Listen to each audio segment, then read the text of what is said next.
육류를 많이 섭취할수록 암을 키운다라는 이야기를 하고 있습니다.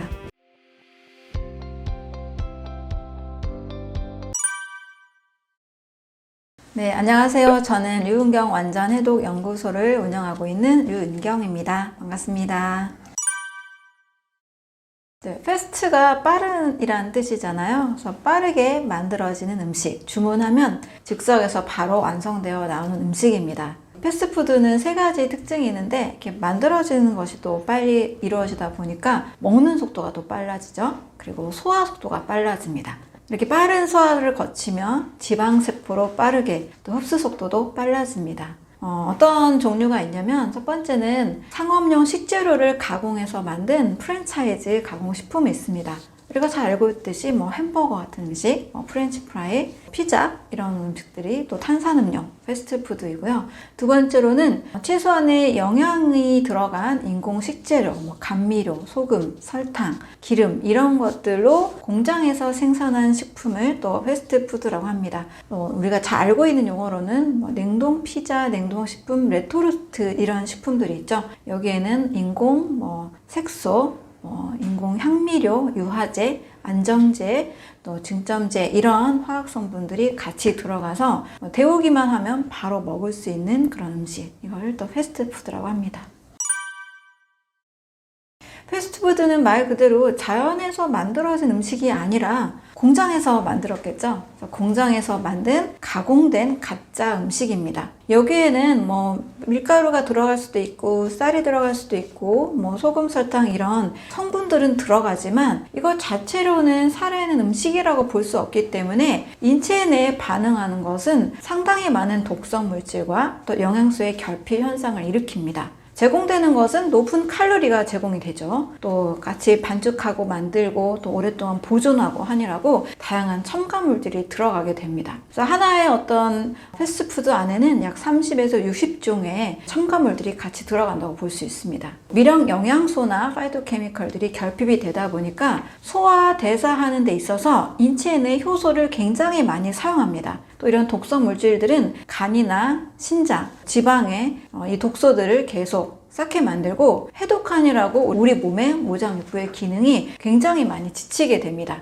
따라서 오장원주부가 지치면 당연히 몸에서 조기 질병들이 생길 수가 있겠고 또 건강이 좀 빠르게 망가지겠죠. 또 사망률도 굉장히 앞당기는 것으로 많은 연구 결과들이 이야기를 해주고 있습니다. 영양이라 하면은 좀 단백질 같은 게 떠오르죠. 단백질을 포함한 탄수화물, 지방, 이 탄단지를 우리는 좀 영양소라고 생각할 수 있는데 이 탄단지만 우리 인체가 필요한 것이 절대 아니죠. 탄단지를 소화시키기 위해서는 미량 영양소가 굉장히 중요합니다. 비타민, 미네랄, 식물 영양소, 또 식이섬유도 같이 포함이 될 수 있는 내용입니다. 이러한 영양소는 사실 패스트푸드나 가공식품을 먹게 되면 거의 없다고 보면 되죠. 또 밥이나 빵이나 고기나 우유 이런 음식에는 칼로리는 높지만 미량 영양소가 상당히 부족하게 되어 있습니다. 그래서 가공식품 위주의 음식 그리고 가공식품 위주의 식사 또 고기나 우유를 많이 먹는 식습관을 하게 되면 미량 영양소 결핍으로 인해서 저는 현대판 영양실조다라고 말씀을 드립니다. 이런 영양 결핍으로 인해서 비만이 많아지고 또 질병도 굉장히 늘어나는 그런 현실에 우리가 살고 있습니다. 패스트푸드는 아까 빠르다 그랬잖아요. 보통 패스트푸드 안에 들어있는 영양은 당분이 많고 또 기름이 많습니다. 높은 혈당과 높은 이 기름 성분이 혈류로 빠르게 들어오게 되면 우리가 음식 중독이라는 현상이 생기게 됩니다. 또 굉장히 또 짜기도 하고 기름으로 인해서 식욕이 굉장히 올라가게 되죠. 이렇게 식욕이 올라가고 혈중에 당분이 올라가기 때문에 우리 몸에서는 마치 코카인이나 마약에 중독된 느낌으로 도파민 호르몬이 좀 계속 자극이 됩니다. 도파민이 분비량이 증가하게 되면서 일정량의 도파민으로 만족할 수 있는 양으로는 만족이 안 돼서 점점 더 많은 자극을 원하게 되는 거죠. 그래서 하나의 패스트푸드를 먹으면 또 다른 패스트푸드를 먹게 되는 이러한 연속적인 그런 음식 중독의 현상이 일어나게 됩니다.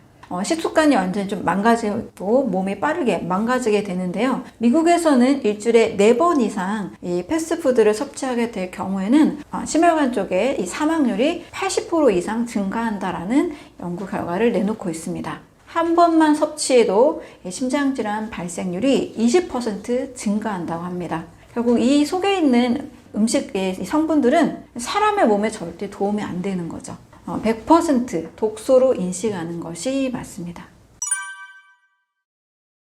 패스트푸드 안에 들어있는 성분들은 굉장히 이제 감미료, 소금, 기름, 인공 향신료가 굉장히 많이 들어가 있습니다. 그래서 뭐 냄새부터 해서 굉장히 식욕을 딱 돋는 그런 음식들이죠. 마치 이렇게 패스트푸드를 계속 먹게 되면 굉장히 과식하게 되고 또 빠르게 욕구를 또 충족하고 싶은 빠른 그런 쾌락을 경험하고 싶은 그런 내성들이 많아져서 약물 남용과도 굉장히 공통점을 이루고 있습니다.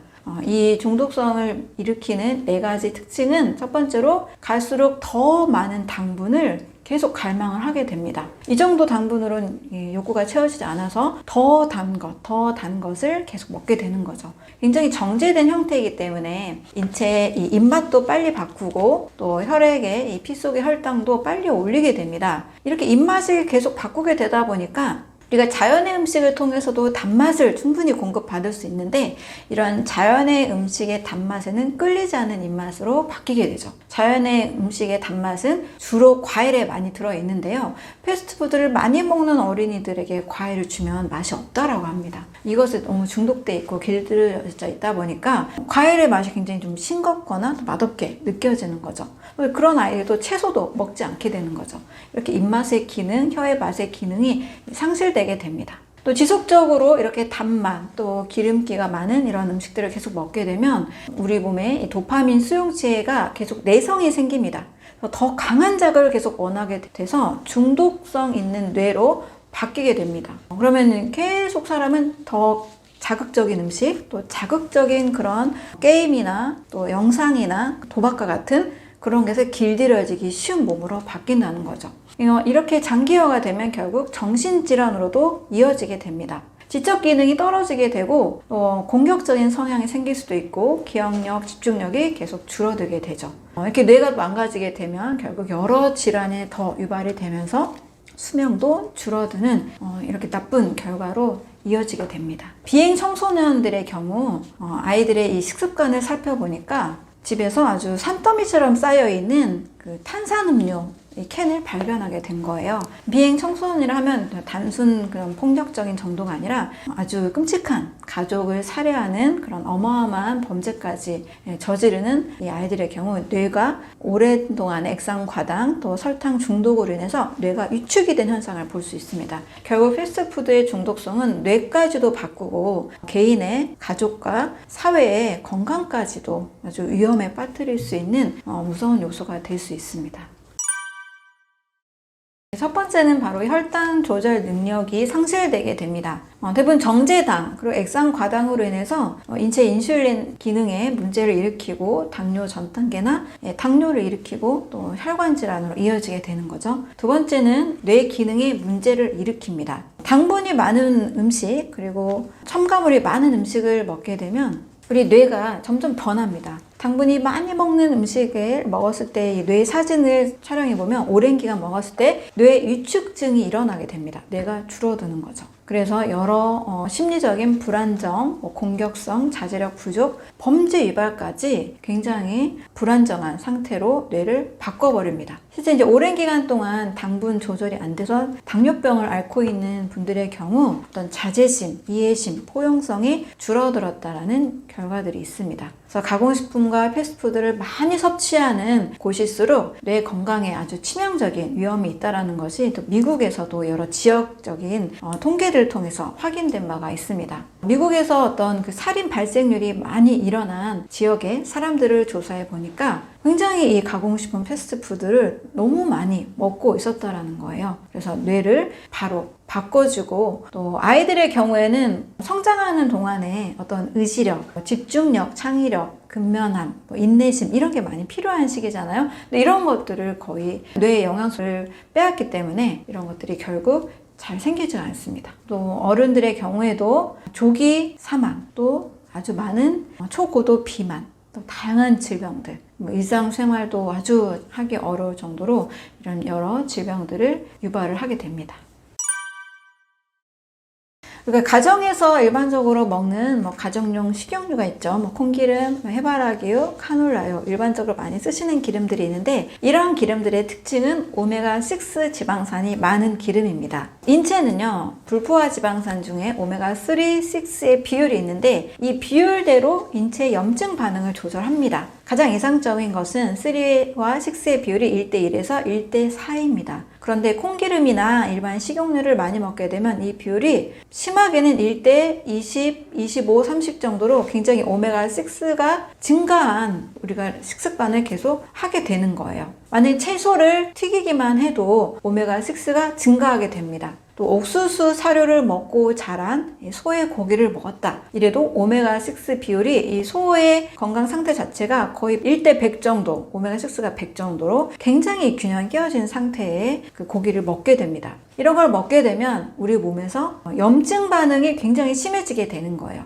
크론병이나 아토피, 자가면역 질환이 있는 이 사람들의 혈중 오메가3, 6 농도를 비교를 했을 때 1대 한 20 정도로 오메가6가 굉장히 많은 것을 확인하게 됩니다. 아토피, 크론병, 궤양성 대장염, 뇌졸중, 심근경색 이런 많은 염증성 질환이라고 하는 이런 많은 질환들을 굉장히 많이 유발할 수가 있습니다. 또 미국에서는 튀긴 음식을 많이 먹고 치킨이나 감자튀김이나 가공육, 과자 이런 것들을 많이 먹은 미국의 남부 지역 사람들이 뇌졸중과 심장질환이 굉장히 많이 발생했다라는 그런 연구, 지리적 통계도 있습니다.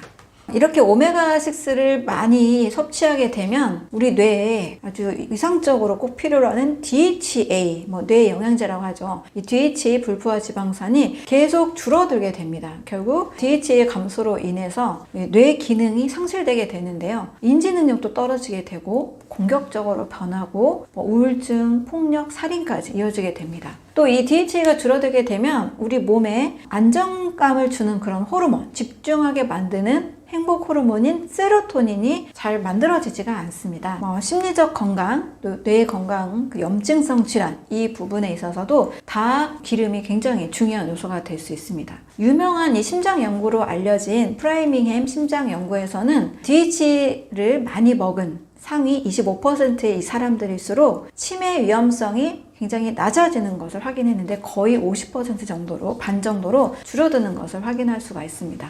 염증이 없는 건강한 몸, 또 건강한 뇌 기능, 또 심리적인 안정을 위해서 건강한 좋은 기름, DHA, 오메가3가 많은 이 기름을 꼭 섭취해 주는 것이 좋습니다. 일상적으로 만약에 도넛을 많이 좋아하거나 감자튀김 이런 음식들은 꼭 주의해 주시면 좋습니다.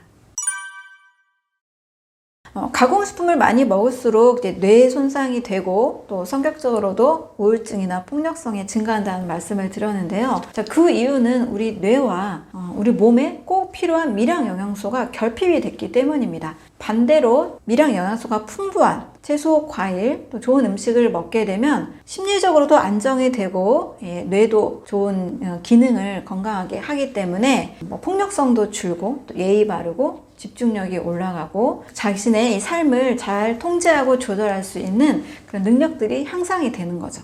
오스트리아 퀸즐랜드 대학교에서 연구를 했는데요. 무작위로 12,000명을 대상으로 2년 동안 추적 조사를 했습니다. 어떤 조사를 했냐면 빈곤 상태, 취업이 안 된 이 상태의 사람들에게 과일과 채소를 하루에 7, 8번을 계속 먹도록 한 거예요. 채소 과일을 늘려줬을 뿐인데 이 사람들의 심리적 건강이, 삶의 건강이 올라가서 취업을 하게 되고 경제적으로도 안정되는 그런 삶으로 바뀌게 된 겁니다.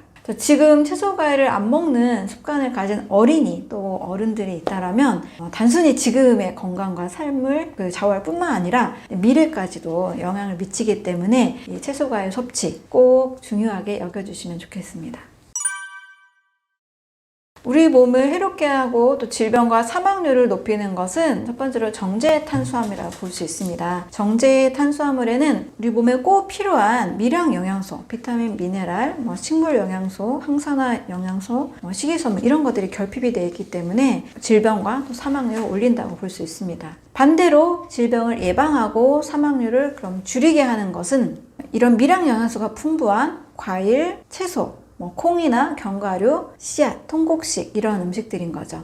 식물에 있는 이 영양소들이 우리 몸에 꼭 공급이 돼야만 질병을 예방하고 사망률을 낮출 수 있습니다. 그리고 또 정제탄수화물과 함께 이 질병과 사망률을 촉진시키는 것은 동물성 단백질이라는 것을 또 많은 연구 결과를 통해서 확인을 했죠. 조금 더 많은 연구 결과로 비교를 해보면 미국, 유럽, 아시아의 16곳의 이 연구 결과입니다. 과일, 채소를 섭취한 그 결과를 살펴보니까 무려 83만 명을 대상으로 약 4년에서 26년까지 추적조사를 해보니까요. 매일 과일, 채소를 섭취한 사람일수록 이 사망률이 줄어드는 것을 확인했습니다. 결론적으로 우리가 아프면, 병에 걸리면 또 약을 의지하게 되는데요. 제대로 된 식사만큼 더 좋은 약이 없다라는 겁니다.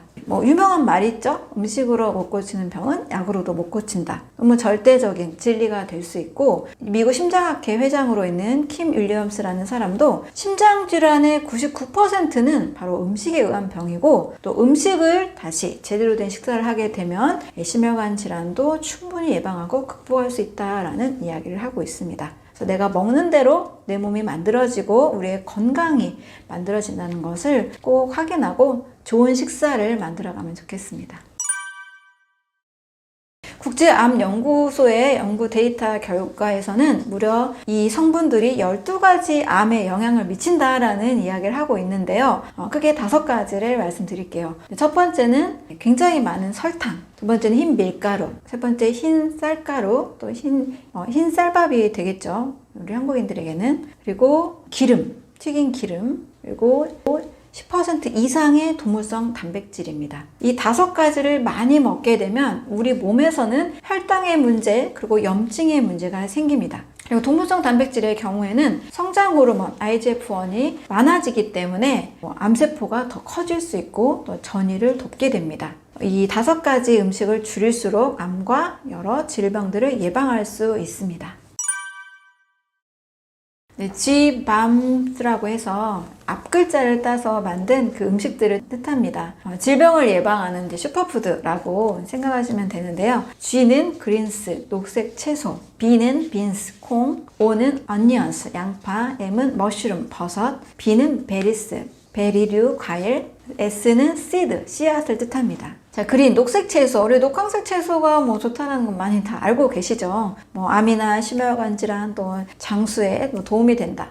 그 안에 녹황색 채소 안에도 단백질이 많고 엽산도 풍부하고 칼슘, 오메가3도 많다. 이렇게 다 많이 알고 계실 겁니다. 그 중에서도 많이 또 강조드리는 이 녹황색 채소는 바로 십자화과 채소입니다. 양배추 많이 좋다고 알고 계시죠? 양배추, 케일, 청경채, 갓, 무 이런 십자가 채소가 암을 예방하는 성분이 많은 것으로 알려져 있어요. 이소티오시아네이트라는 이 성분이 바로 십자가 채소에 많은데요. 이 성분들이 호르몬에 의해서 생기는 암을 예방한다는 겁니다. 호르몬에 의해 생기는 암으로는 여성들에게 유방암, 자궁경부암 이런 암들이 있죠. 실제 이 중국에서 이 십자가 채소를 많이 먹은 여성들이 유방암 발병률이 무려 50% 이하로 줄어들고 남성들의 경우 전립선암 발병률이 46% 이하로 줄어드는 것을 연구 결과를 통해서 확인할 수 있습니다. 그래서 국립암연구소에서는 하루에 매일 5번에서 9번 정도 과일 채소를 먹도록 하고 영양으로 또 병을 치료하는 펄먼 박사도 하루에 3번에서 6번은 과일, 2번은 십자가 채소, 하루에 한 8번 정도는 과일, 채소를 꼭 먹도록 추천하고 있습니다. 우리가 먹는 식단에 양배추 쌈도 많이 드시고 케이쌈이나 청경채 이런 것들을 같이 곁들이면 항암 식단으로 굉장히 강력한 질병을 예방할 수 있는 좋은 식단이 되죠. 두 번째는 콩입니다. 콩은 많은 분들이 밭에서 나는 소고기다 이렇게 알고 계시죠. 암과의 상관성에 있어서 굉장히 좋은 실험을 했는데 미국의 콜린 캠벨 교수님이 주도한 차이나 스터디 중국 연구 결과입니다. 2마리의 쥐에게 아플라톡신으로 암을 유발한 다음에 한 쥐에는 동물성 단백질을 20%를 주고 한 쥐에게는 식물성 단백질을 20%를 줬을 때 신기하게도 동물성 단백질을 먹은 쥐에서만 암세포가 암이 발현이 된 겁니다. 그리고 식물성 단백질은 좀 과하게 먹어도 오히려 먹는 것이 필요하기 때문에 암이 절대 발생하지 않았다는 거죠. 이 콩에 들어있는 많은 성분들이 굉장히 우리 몸에 유익한데요. 콩을 많이 먹게 되면 그 콩 안에 있는 식이섬유나 저항성 전분, 이 성분들이 혈당을 안정시켜주고 또 콜레스테롤을 떨어뜨려줍니다. 장내 세균의 먹이가 되는 단세지방산을 만들어주죠. 장내 세균의 이 먹이의 결과로 만들어지는 이 단세지방산이 만들어집니다. 대장 상피세포에 굉장히 중요한 영양소가 되죠. 그 다음에는 언니언스, 양파입니다. 양파는 뭐 퀘르세틴이 많은 걸로 사과와 함께 굉장히 또 유명하죠. 발암물질을 해독하고 암세포 성장을 막습니다. 여러 암들을 예방하는 성분으로 항염식품, 항암식품 유명하니까요. 양파는 많이 드시는 게 좋죠. 또 머쉬룸, 버섯입니다. 버섯 하면은 이제 떠오르는 게 또 암 환자들에게 있어서 상황버섯, 영지버섯 해가지고 굉장히 고가의 그런 항암 좋은 식품으로 또 유명하잖아요. 이 면역 기능에 탁월한 화합물질을 가지고 있습니다. 아로마타제 억제제라는 성분이 들어있는데요. 이 성분이 바로 암세포가 계속 성장하는 것을 막고 또 암세포가 성장하는데 혈관이 만들어지죠. 혈관이 만들어지는 것을 억제를 합니다. 매일 버섯을 10g 정도 먹을 경우에 유방암 발생률이 64%나 줄어든다고 해요. 우리가 일상적으로 먹을 수 있는 느타리버섯, 표고버섯, 양송이버섯 모두 다 영지 상황버섯도 마찬가지고요. 모두 다 이 항염작용이 있기 때문에 식탁에 매일 드셔주시는 것이 좋겠습니다. 그 다음에 베리류의 과일입니다. 블루베리 하면은 또 굉장히 또 슈퍼푸드로 이미 많이 알고 계시죠? 블루베리, 딸기, 산딸기, 블랙베리 다 너무나 좋은 슈퍼푸드입니다. 베리류 과일의 특징은 당분이 적어요. 그래서 칼로리가 적으면서 색깔이 진하기 때문에 안토시아닌, 항산화 영양소가 굉장히 많습니다. 암세포 성장을 막고 또 암이나 다양한 심혈관 질환을 예방합니다. 특히 혈관이 약한 분들, 혈관을 튼튼하게 해주는 성분들이 있고요. 또 뇌에도 좋은 과일로 알려져 있어요. 그래서 머리가 계속 좋아지고 싶다라면 뇌의 인지 능력이 좋아지고 또 노화 속도가 더디기 때문에 블루베리, 베리류의 과일을 많이 드셔주시면 좋습니다. 실제 인지력이 조금 떨어진 노인들을 대상으로 12주 동안 블루베리를 먹도록 했을 때 기억력, 학습 능력이 향상됐다라는 연구 결과들이 있습니다. 베리, 체리, 석류 모두 다 이 암 예방 성분들이 있는데요. 엘라그산이라는 이 성분이 바로 종양 형성을 막습니다. 암세포가 만들어지는 그 유전자, 형질의 손상을 억제하고 또 암세포가 복제되는 것을 예방하고 혈관이 만들어지는 것을 예방하게 됩니다. 이 엘라그산은 동시에 혈당이나 활성산소를 줄이고 또 염증, 심혈관 질환을 예방하기 때문에 여러 다양한 유익한 효과가 있죠. 그래서 하루 식단에 베리류 과일을 꼭 섭취하시면 건강에 큰 도움이 될 수 있습니다. 그 다음 씨앗류 음식입니다. 씨앗류, 견과류 모두 다 같이 파이토스테롤이라는 성분이 있어서 우리 몸에 꼭 필요한 영양 성분을 공급을 해줍니다. 채소와 함께 섭취하면 더 많은 미량 영양소 흡수를 도와준다고 하죠. 씨앗류를 많이 먹게 되면 이 씨앗류 자체는 또 고소한 맛이 있잖아요. 그게 바로 씨앗 견과류에 들어있는 불포화 지방산입니다.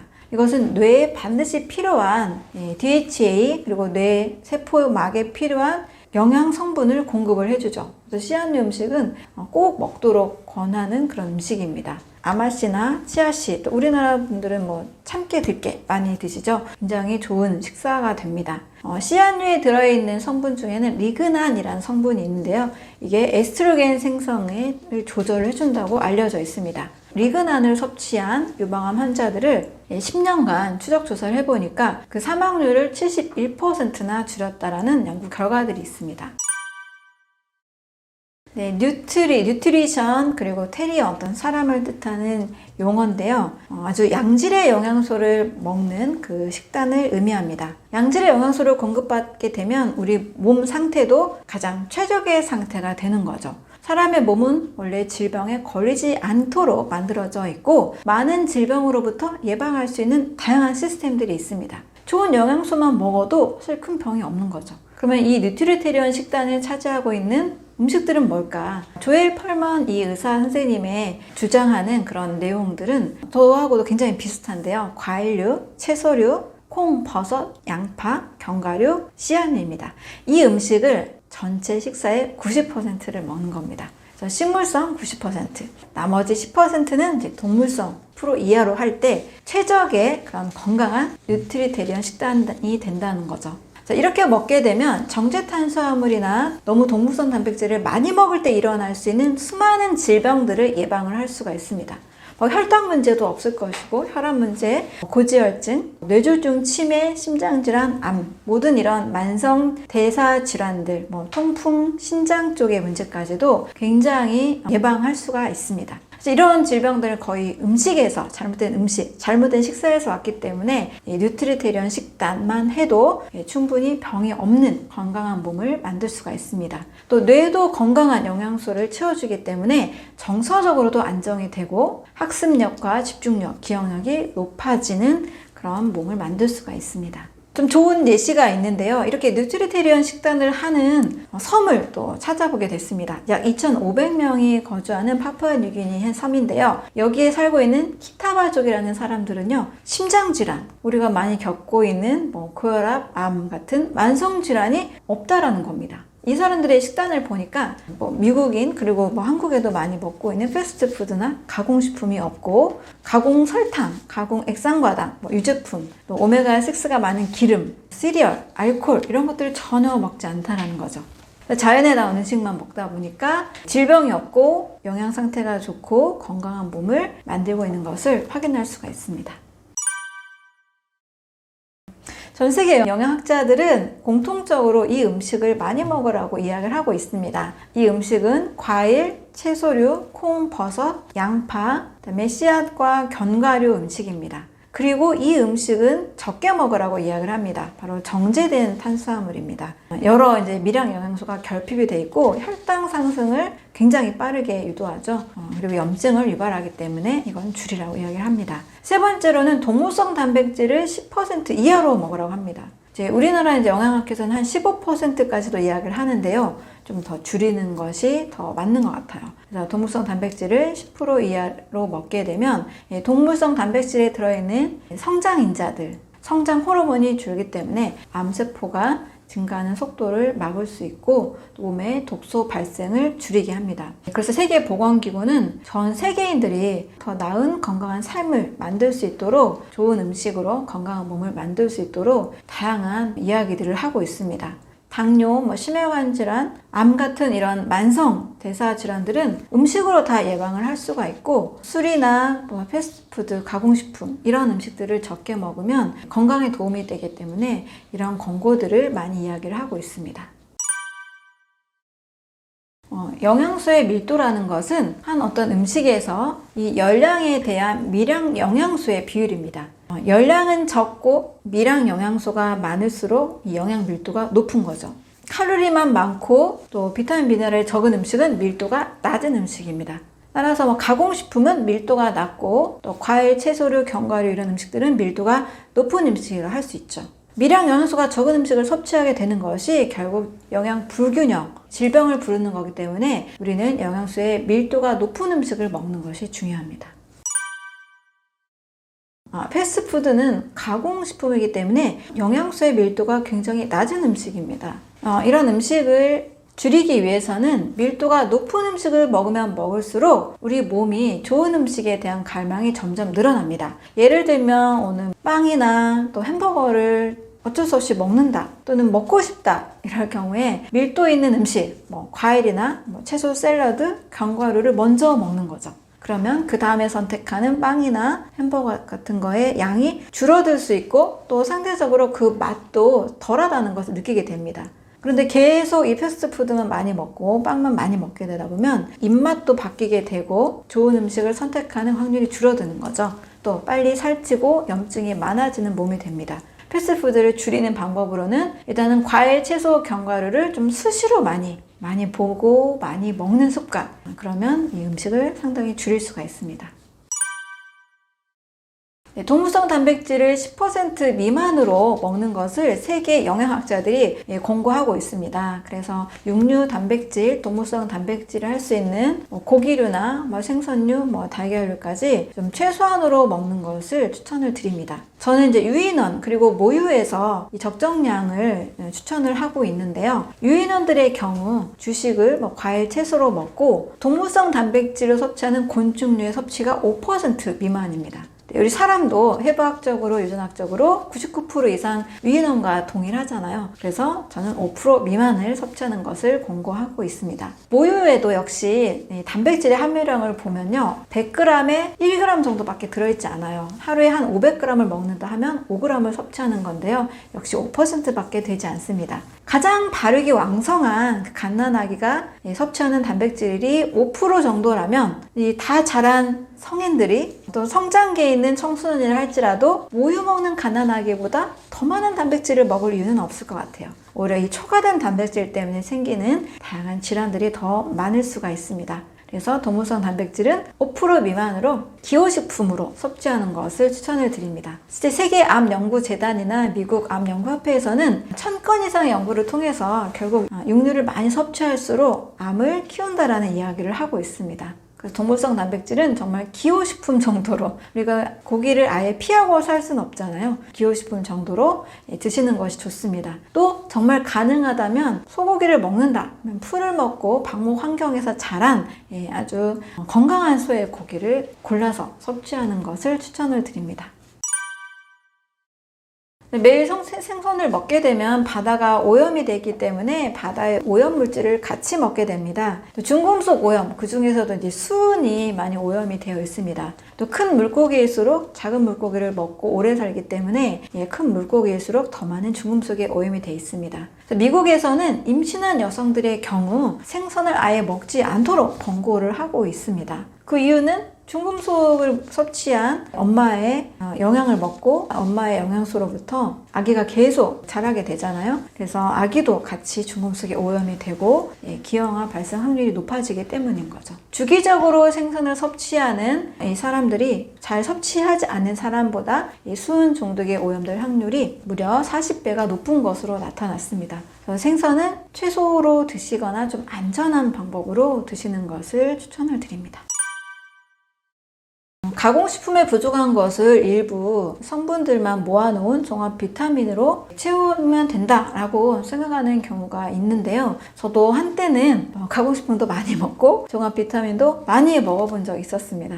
그런데 아무리 종합 비타민이 비타민 몇 그램, 칼슘, 아연 몇 그램 넣어도 자연에서 만들어낸 산물만큼 완벽할 수는 없겠죠. 제가 늘 강조하는 과학은 자연을 초월하지 못한다. 왜냐하면 이런 비유를 합니다.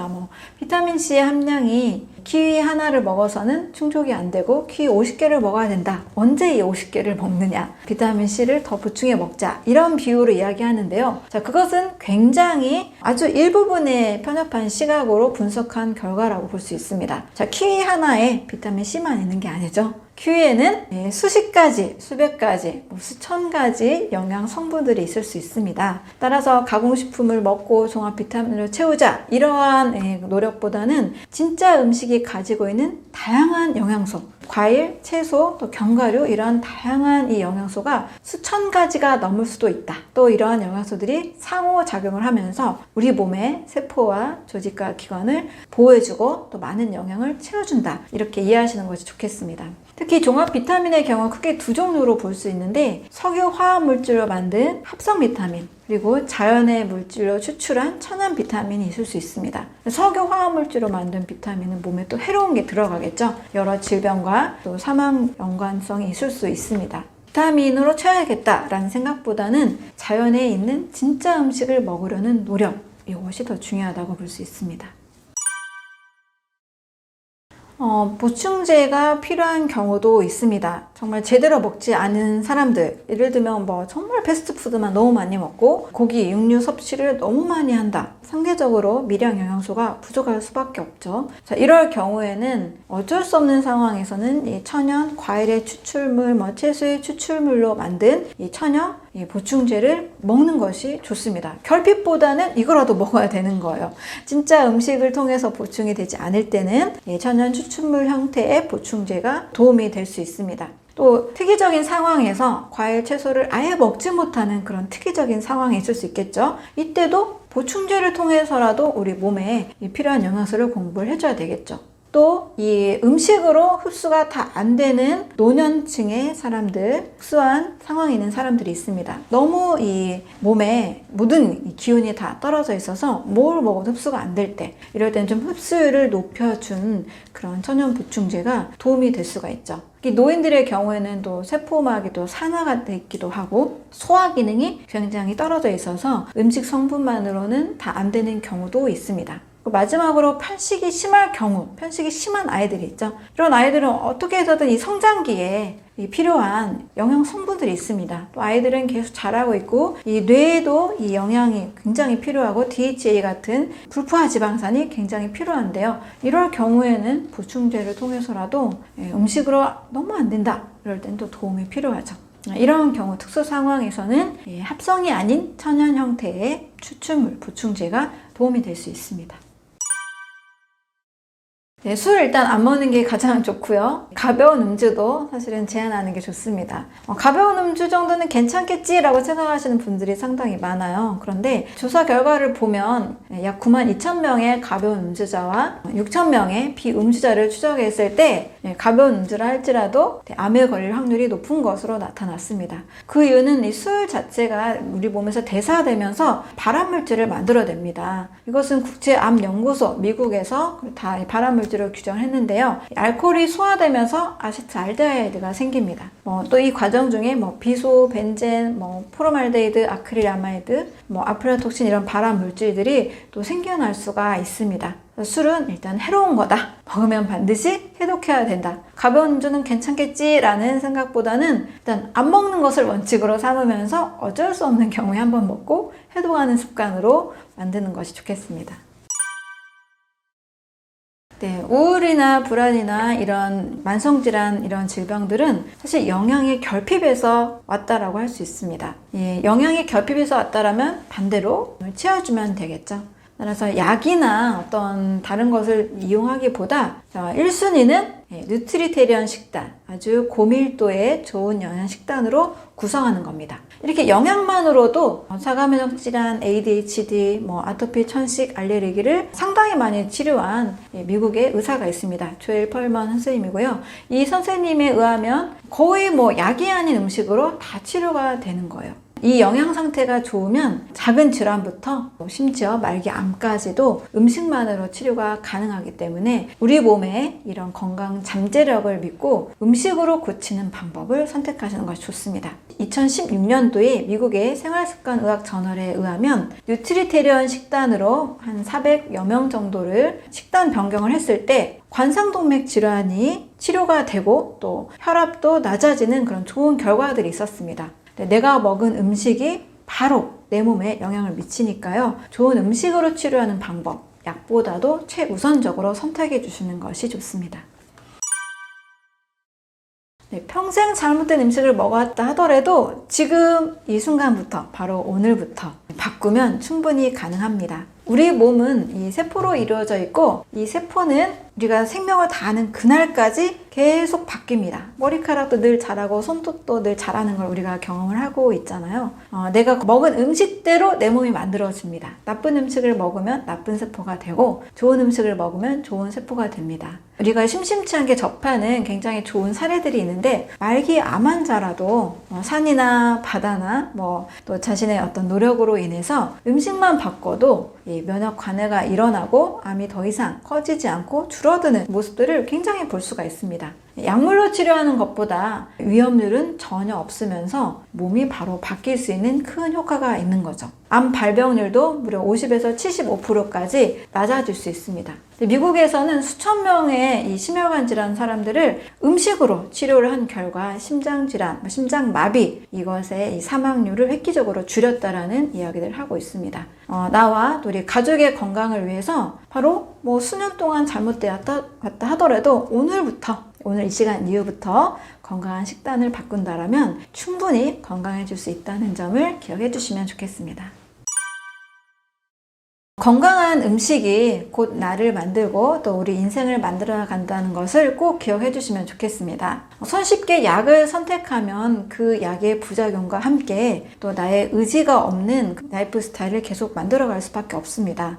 계속 약에 의지하는 삶을 살게 되는 거죠. 음식으로 못 고치는 병은 약으로도 못 고친다. 너무 유명한 말이 있는데요. 바로 오늘부터 건강한 좋은 식단 가족과 함께 만들어 가시고 약 없이 병 없이 건강하고 행복한 삶을 누려갔으면 좋겠습니다. 감사합니다.